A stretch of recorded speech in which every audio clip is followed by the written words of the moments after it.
dah lama tak jumpa you. Wow, makin sekarang ke? Janganlah, mana ada lah. Sama besar je. Tak ada.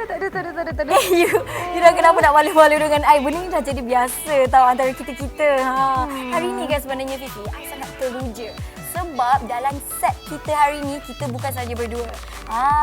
Yes, sebab kita akan bersama dengan penulis skrip dan juga pelakon daripada filem yang... you dah tengok belum filem tu? Nak cakap? I rasa I dah tengok. You dah tengok? Filem yang very famous sekarang, filem Sabalik Baju. Yes, so in the house kita ada Nadia Nisa dengan Siti. Sihat? Sihat, Alhamdulillah sihat. Tadi jalan okey ke sini? Okey. Okey, tak ada jam, tak ada isu tadi? Tak ada isu? Tak ada. Semua Dengan tenang je sampai kat sini. Dan sebenarnya untuk pengetahuan semua, kita undang Nadia Nisa dan juga Siti hari ini sebab konsep The Hijabista Show ni memang sangat rapat dengan filem Sabalik Baju.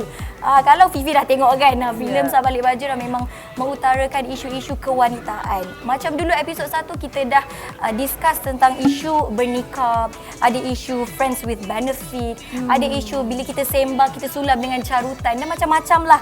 Jadi kadang-kadang benda-benda isu wanita ataupun isu-isu masalah ni kita malu nak sembang dengan kawan. Rasa macam takut kawan kata, kolotnya kan you ni, encik kenapa nak, malu lah kan. Kadang-kadang ada kawan-kawan macam tu kan.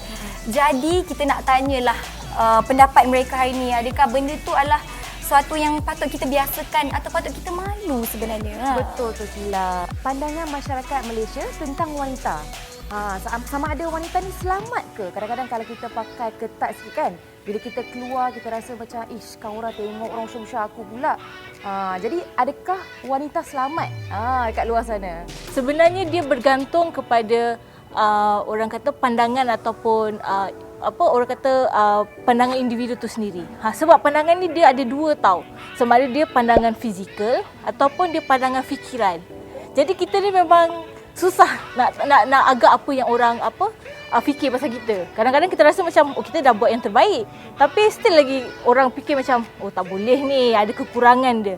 Jadi sebenarnya untuk mengatasi isu ni, sebenarnya kita perlu hormat orang lain.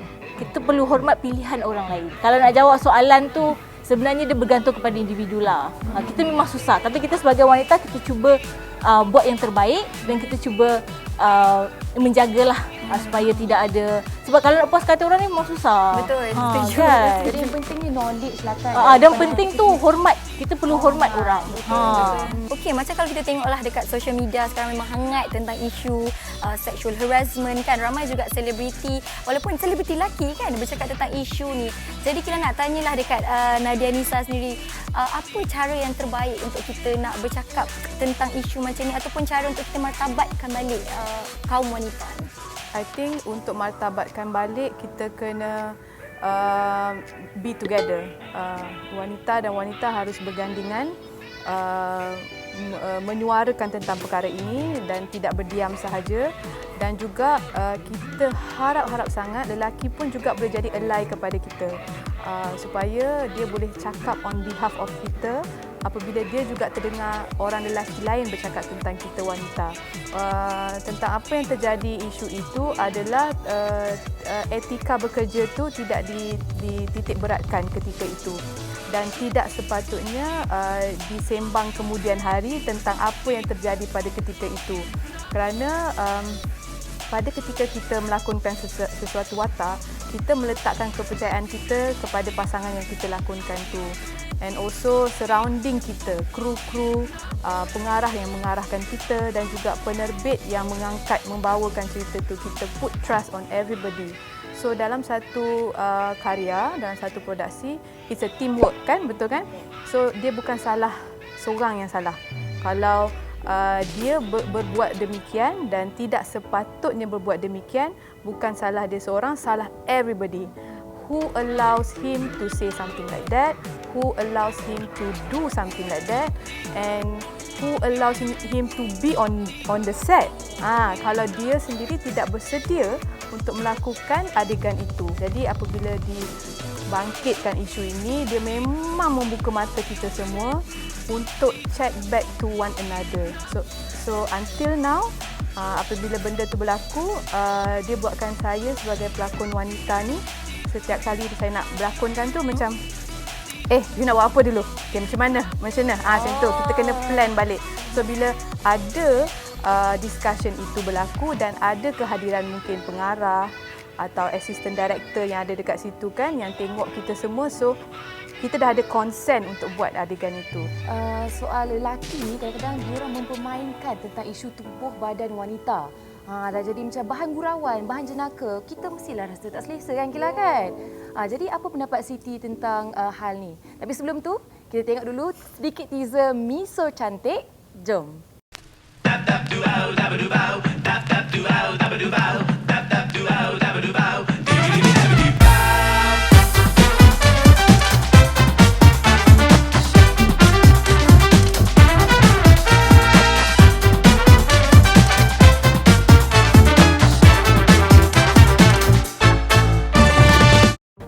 Itu dia teaser Mi So Cantik. So kalau korang nak tengok full OOTD, korang boleh pergi ke YouTube Hijabista Magazine.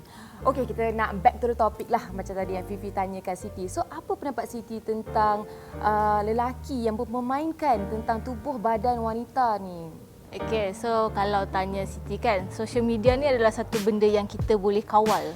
Sebab kita yang jaga akaun kita sendiri dan kita yang post sendiri kebanyakan post-post yang ada dalam tu. Jadi sebenarnya bila dia buat macam tu, sebenarnya itu adalah bad untuk dia. Secara tak langsung, orang yang melihat konten dia, orang dapat menilai dia orang yang bagaimana. Dan orang sebegini memang susah kita nak halang. Dia tetap akan buat. Tapi macam saya katalah, social media ni kita punya kuasa, kita boleh kontrol dan kita kena tahu batas-batas dia. Sebenarnya benda ni dia akan habis kalau macam dah tak ada sambungan lagi. Kalau kita tak layan. Jadi dia akan sendiri macam dia pun akan rasa macam konten dia ni sebenarnya tak dapat sambutan ni sebenarnya. Jadi dia pun macam malu sendiri. So orang-orang macam ni kita tak payah bagi perhatian. One of the best way kita nak balas. Kadang-kadang kan kalau kita dekat kawan-kawan sekeliling kita pula, kau dah ni lah sekarang. Tapi bila kita rasa hangin, kita rasa macam kau ni dikatanya kita ni kuat sentak pula. Betul. Tapi kadang-kadang bila diorang buat gurau-gurau sexual harassment dan segalanya, diorang rasa macam lelek gurau je. Tu macam mana? Kalau gurauan dari sudut sexual harassment tu, pada masa kini saya berharap, which is sebenarnya saya pun still struggling untuk counter balik benda tu. Kerana dia boleh dikatakan pada ketika dulu kita masih boleh terima lagi oleh kerana kita tak ada backup. Kita tak ada backup. Siapa nak backup kita? So most of the women akan diam sajalah kerana siapa nak backup dia kalau dia nak suarakan benda tu. So pada ketika ini saya berharap jika kita wanita menghadapi gurauan secara sexual harassment ni, saya harap kita boleh speak up. Kalau kita tak berani, tarik kawan kita untuk speak up untuk kita. So at this point of time, saya kagum sebenarnya dengan berdirinya ramai wanita-wanita dekat luar sana. Kalau kita boleh nampak juga dekat social media, kalau ada seseorang post something about it, share their experience about sexual harassment, akan ada banyak reply yang akan menyokong kata-kata dia. So itu yang saya kagum, melihatkan perubahan pada masa kini. Wanita-wanita sekarang boleh speak up on themselves or other people. So itu yang saya harapkan sekarang lah, supaya benda tu berjangkit. Sebab saya pun masih struggle dengan benda tu kerana gurauan ini masih terjadi di set penggambaran. Saya pun struggle untuk counter balik kepada orang yang bercakap itu. Jadi kadang-kadang saya akan pandang siapa-siapa yang berani, please save me. Sama-sama. Help me. Macam tu kan? Please help me. Say something. Paling tidak saya akan tarik director dan buat aduan dekat director atau penerbit. Kalau you are lucky enough, you have a talent management yang manage you, you talk to your manager so that manager boleh sembang dengan production tu. Dan tadi Nadia ada sebut mengenai hak bersuara, wanita bersuara. Tapi ada juga statement lelaki cakap wanita zaman sekarang tak boleh bersuara sama level dengan lelaki. Maksudnya tak payahlah, tak boleh ada opinion. Siapa tu? So macam mana nak balas statement tu? Mari kita banyak dia. Itulah menyedihkan lah. Ya, betul. Siti cakap tadi menyedihkan. Dan perkara itu masih berlaku ketika tahun 2021 ini. Dan saya sendiri pun experience benda tu dalam produksi penggambaran masih lagi.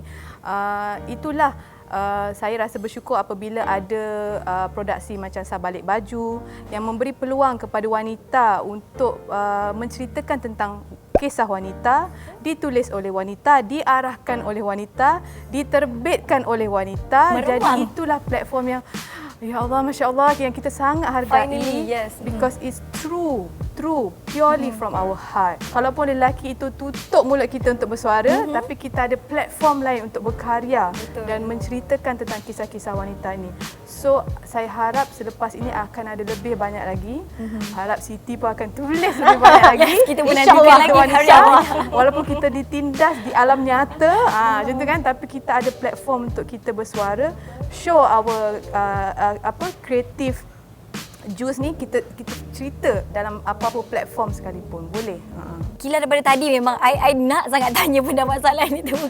So yang kalau ada part kita tengok dalam cerita Sabalik Baju, part Amira Fizah yang seorang yang busy woman, career woman kan, sampai tak ada masa nak bercinta, pernah ditegur oleh ayahnya kan, dan benda tu ada satu part yang dia conversation dia dengan ayah dia pernah viral dekat TikTok, dan Kila pun pernah bercakap tentang isu tu sebelum ni. Dan kalau kita tengok kadang-kadang wanita yang terlalu sibuk sampai tak ada masa nak bercinta, career kan. Jadi kadang-kadang ada yang pihak berkata cakap kerja nanti tak ada orang nak kahwin dengan kita. Kerja tinggi-tinggi, lalas duduk dapur juga. Kan. So macam mana pendapat Siti tentang isu tu? Bagi saya tidak salah kerana itu adalah pilihan dia sendiri. Dan saya rasa wanita pekerjaya ni pun berpeluang untuk mencari jodoh, cuma dia kena dapatkan pasangan yang serasilah dengan dia, yang sama pemikiran, yang boleh bertolak ansur dengan dia dan sebagainya. Dan dia ada timeline dia sendirilah. Jadi maksudnya macam isu ini, macam contohnya wanita pekerjaya susah dapat jodoh tu, itu sebenarnya bergantung kepada apa yang perempuan tu nak dulu dalam hidup dia. Mungkin dia ada target-target dia, betul, kan. Priority dia. Betul. Mungkin dia kata dia nak beli rumah, baru dia start nak fikir kahwin. Mungkin. Jadi setiap orang punya timeline tu berbeza-beza. Dia bergantung kepada keperluan orang tu pula. Ada interesting part dalam satu scene Mira Filzah dating dengan watak lelaki tu kan. Dah elok dah dapat restu ayah dia dah. Lepas tu dia buat perangai pula. So sebenarnya saya lah sebagai penonton, saya tengok scene tu, saya rasa dia memberitahu kepada lelaki-lelaki di luar sana untuk menerapkan nilai-nilai murni dalam diri. So kita wanita bekerjaya yang dah capai impian kita ni, kita dah tidak bergantung kepada lelaki dari sudut financial dah. Kita dah tak perlu semua tu dah. Kita nak lelaki yang penuh nilai-nilai murni. Betul, adab, akhlaknya yang bagus. Betul. Dah cukup untuk. So in a way sebagai penonton kan, I tengok I dapat yang itulah. So it's a hint kepada lelaki di luar sana, kualiti apakah yang kita wanita ni cari. Betul. Kepada bakal jodoh, dengarlah. Inilah yang dimaksudkan oleh kami yang masih single. Yang masih single. Sekarang kita nak saksikan dulu No Turning Back yang akan dibawakan oleh Nadia Nisa. Apa kata, jom kita saksikan. Saya sangat-sangat beruntung. Syukur Alhamdulillah saya diberi peluang untuk melalui semua ini, melakukan apa yang saya minat, mempunyai keluarga yang sangat suportif, dapat mendirikan rumah tangga, dapat cahaya mata. Itu semua saya rasa hadiah-hadiah yang Allah nak bagi pada saya. Saya juga pernah kehilangan kandungan yang saya mengandungkan 9 bulan. Akhirnya tidak kesampaian untuk saya menimang dia. Pun itu pun saya ambil sebagai hikmah yang saya lalui lah sepanjang perjalanan ini. Saya ada circle of friends yang sangat-sangat supportive that I can always refer to when it comes to problem-problem wanita, problem-problem tentang industri seni, nak bincang tentang idea, tentang ilham. Saya ada semua tu. So saya rasa benda-benda ni yang saya cherish so much. Alhamdulillah dia membentuklah diri saya sekarang. Okey, sebelum kita akhiri The Hijabista Show kita pada hari ini, kita nak tanya nasihat sikitlah daripada Nadia Nisa and also Siti tentang cara wanita untuk menjaga martabat dan maruah. To me, saya rasa it goes back to apa yang kita discuss tadi tentang rasa hormat to each other, tak kisah gender, lelaki ataupun wanita, tak kisah background, kan kita harus hormat orang sekeliling kita. Lepas tu tentang sexual harassment tadi, kita kena terapkan nak tak nak kena belajar sex education tu. Alhamdulillah sekarang di peringkat sekolah pun dah ada sex education untuk bagilah sikit hint-hint kepada anak-anak kita tentang kanak-kanak ini, tentang body parts, supaya kita respect masing-masing punya body parts and tidak menjadikan dia satu bahan gurauan. And also sebagai ibu juga, saya harap ibu bapa dekat luar sana, kalau pun terlalu sibuk, ambillah masa sedikit untuk bersembang dengan anak kita tentang bagaimana dia bergaul dengan kawan-kawan dekat sekolah ataupun kawan-kawan dekat sekeliling dia. Sebab diorang pun sama kan, kawan lelaki perempuan. Jadi kita ada tanggungjawab itu untuk terapkan nilai-nilai itu dari awal.